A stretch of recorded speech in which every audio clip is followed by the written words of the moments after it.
Bugün sizinlə bu cümlənin ingilisinə tərcümə edəcəyik. Qatarın gəlişi təxminən hər 20 dəqiqədən bir olur. Leyla dərsə gecikmişdi, çünki o bunu bilmirdi.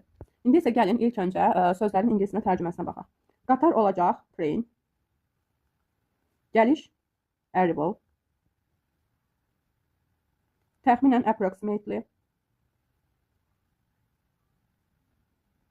Hər every. 20 dəqiqə deyəcək 20 minutes. Leyla elə Leyla olur. Dərsə class, dərs class. Gecikmək late. Çünki because. Bunu bilmirdi. Didn't know. O, Leyla qadın cinsində olduğu üçün olacaq şey. İndi isə gəlin cümləni Azərbaycandan ingilisinə tərcümə edək. Qatarın gəlişi təxminən hər 20 dəqiqədən bir olur. Mübtədamız nədir? Qatarın gəlişi. Qatarın gəlişi ifadəsi ingilis dilində belə qurulur. The arrival of the train. The arrival of the train is approximately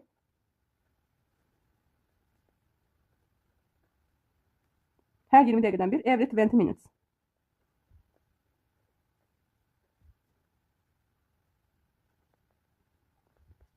Leyla dərsə gecikmişdi. Leyla was late for class. Ne üçün? Çünki because o bunu bilmirdi. She didn't know this.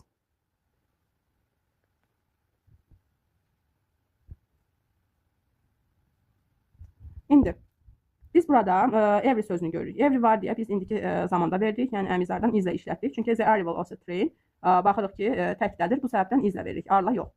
Leyla gecikmişdi. Baxın burada do keçmiş zaman şəkilçisi var. Buna görə biz keçmiş zamanda veririk. Was late.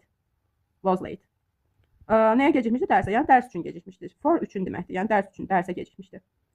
Because çünki o bunu bilmirdi. Baxın yenə do şəkilçisi var. Keçmiş zamanda verməliyik. She didn't know. Bilmək feili inkarını əsas feillər özləri verə bilmədiyi üçün köməkçi feildən istifadə olunur. Burada da keçmiş zaman olduğu üçün biz do'nun keçmiş forması olan did köməkçi feilinin inkarını verəcəyik. Yəni didn't know siz. İndi isə gəlin yorumlarda siz bu cümləni ingiliscə tərcümə edin. Avtobusun gəlmə vaxtı təxminən 06:30-dur. Buyurun.